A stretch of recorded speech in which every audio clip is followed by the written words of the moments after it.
YouTube చూస్తున్న ప్రేక్షకులందరికీ మరొకసారి హృదయపూర్వక వందనాలు. మీరు ఆదరించి మమ్మల్ని నడిపించడానికి దేవుని ఉచితమైన కృపను బట్టి వందనాలు. అందరూ కూడా బైబిల్ నుండి తీసి చదవడానికి ఇష్టపడండి. కీర్తన గ్రంథం 18వ కీర్తన 1వ వచనం నేను చదువుతున్నాను. అందరూ కూడా బైబిల్ తీసి చదవండి. కీర్తన గ్రంథం 18:1. యెహోవా నా బలమా, నేను నిన్ను ప్రేమించుచున్నాను. ఇప్పుడంటాం అన్నమాట. చర్చిలోకి ఉన్నప్పుడు, ఏదన్నా రోగం వచ్చినప్పుడు, ఏదో ఇరుకు వచ్చినప్పుడు, ఏదో ఇబ్బంది వచ్చినప్పుడు ఆయన్ని ప్రేమిస్తాము, ఆయన్ని తలుస్తాము. మనకన్నీ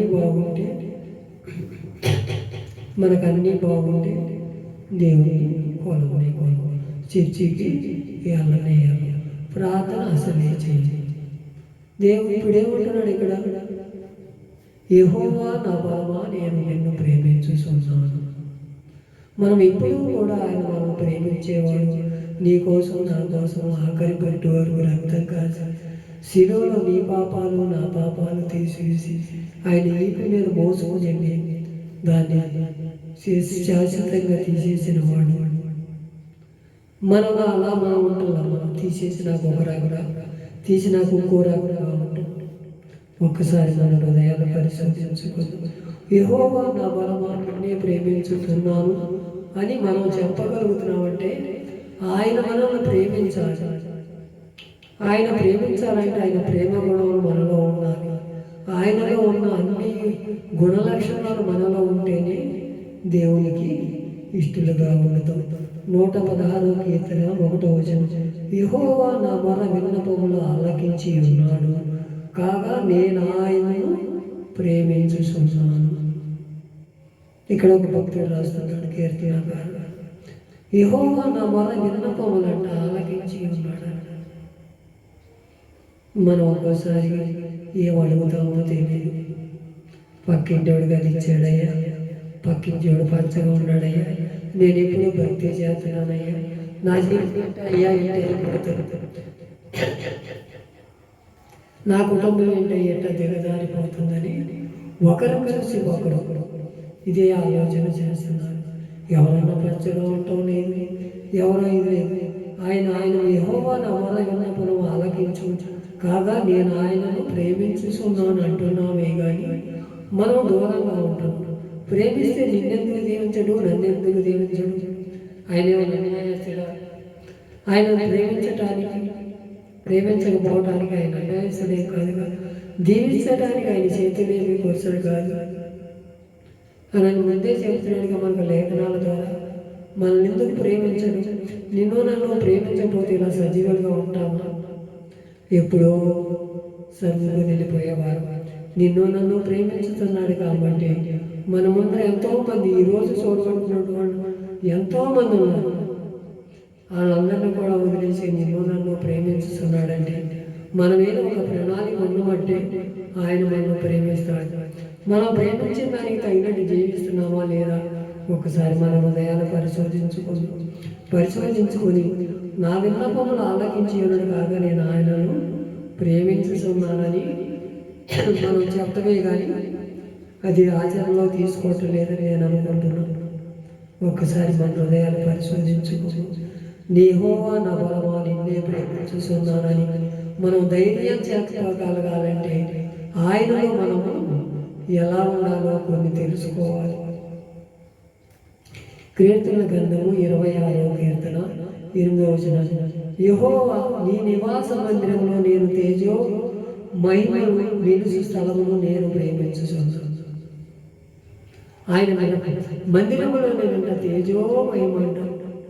ఆ మందిరంలో ఉన్న మహిమను నేను చూడలేక ఎంతోమంది సేవకులు గడగడ వణిగిపోయారు. సొలొమోను మందిరం కడితే నేను ఆ మహిమను ఆ మందిరంలో చూపిస్తాను, నువ్వు కట్టు అని ఆలోచన చేసినాక ఆ మందిరానికి తేజో మహిమ ఇచ్చాడు. ఆ మందిరాన్ని మహిమ మనం చూడాలంటే ఆయనతో మనం కలిసి జీవించి ఆయన ప్రేమించి ఆయన గుణలక్షణాలు తెలుసుకుని ముందుకు సాగితే మనం దేవుణ్ణి ప్రేమించిన వారు అవుతాం. అలాంటి కార్యక్రమాలు మనం చేయాలి. అలాంటి స్థితిలో నిన్ను నన్ను చూడాలని ఆశపడుతున్నాడు. నీ చిత్తానికి నేను లోబడతానయ్యా. యెహోవా నా బలమా, నన్ను ప్రేమించుచున్నావు. యెహోవా నా బల విన్నపులు ఆలకించి ఉన్నాడు అని మనం ఎప్పుడైనా చెప్పగలిగామంటే ఆయన మనల్ని ప్రేమించేవాడు ఉండాలి. మనం ఆయన ప్రేమించేవాడు అంటే మనము ఆయనకు ఒక తీర్మానం కలిగి ఉంటాం. ఆ తీర్మానం దేవుని ఎదుట్లో ముందు సాగుతాం. అలాగే సామెతల గ్రంథము 12వ కీర్తన 12వ అధ్యాయము 1వ శిక్షను ప్రేమించేవాడు, జ్ఞానమును ప్రేమించేవాడు, గద్యమును అసహించుకునేవాడు ప్రసపాయుడవుతాడంట. ఎందుకని? శిక్షను ప్రేమించేవాడు ప్రసపాయుడు. మనం ఎక్కువగా శిక్షనే ప్రేమిస్తున్నాంగా, లేకపోతే మనల్ని ఎందుకు శిక్షించాడు దేవుడు? మనం ప్రేమించుకుంటే ఆయన ప్రేమించుకుంటే తండ్రి తన కుమారుని అలా జాలిపడినట్టు మన ఏదైనా జాలిపడి మనం కరుణిస్తాడే. మనం తెలుసుకోవట్లేదు. మనం ఎప్పుడూ కూడా చెడు ఆలోచనలు, చెడు తలంపులు, చెడు ఆటల మీదే ప్రేరేపణ కలగజేస్తుందే కానీ ఇప్పుడే వచ్చి ఇప్పుడే ఆరిపోయే దాని మీదే ఎక్కువ మక్కువ చూపిస్తున్నాం. దేవుని మీద మనం చూపించట్లా. అందుకే అంటున్నాడు ఇక్కడ, గద్దింపును అసహించుకునేవాడంట. ఎవరైనా గద్దిస్తే సార్ ఆ ఈడ గద్దింపు మాటలంట మనకు జ్ఞానం ఇస్తాయంట. దేవుని ఎదుట ఎప్పుడైనా సేవకుడు ఎవరినన్నా గద్దించాడంటే అతని మీద ప్రేమ ఉన్నట్టు. దేవుడే మాట్లాడతాడు సేవకుడితో. ఎవరినైనా గద్దిస్తే అమ్మో ఈ సేవకుడు ఏది పడితే అది మాట్లాడతాడు, నన్నే నా మీదే పెట్టి అంటున్నాడు, నన్నే ఎత్తి చూపిస్తున్నాడని మనం ఆయన దగ్గరికి వెళ్ళడమే మానేస్తాం. అది ఎవరికి క్లాసు? మనకే, మన కుటుంబానికి ఆశీర్వాదకరం కాదు. నువ్వెంత గద్దింపు ఆలోచన చేస్తే దేవుడు నిన్ను నన్ను కూడా గద్దింపులో, ఆయన గద్దింపు మన మీద ఉండాలి. దేవుని భయం మన మీద ఉండాలి. దేవుని భయం మనలో ఉంటే ఆయన మనల్ని ప్రేమిస్తాడు. యెహోవా నా బలమా, నేను నిన్ను ప్రేమించుచున్నానని మనం చెప్పగలిగామంటే ఆయన గద్దింపుకు లోబడాలి. ఆయన ఇచ్చే తీర్పుకు లోబడాలి. ఇది దావీదు వలె మనం నా హృదయానుసారం అనిపించుకుంటున్నామా? మోషే వలె నా ఇల్లంతటి వాళ్ళు అనిపించుకుంటున్నామా? ఒకసారి మన హృదయాలు పరిశోధించుకుని ఇకనైనా తెలుసుకుని, యెహోవా నీవే నా బలమయ్యా, నువ్వే నా రక్షణకర్తవయ్యా, నువ్వే నా ఆనందం నిలయమయ్యా అని మనం ఎప్పుడైనా ఒక తీర్మానం చేసుకుని మన కుటుంబాలు ఆనందమయంగా నడుపుకుందాం. ఆయనను మనం ప్రేమిద్దాం.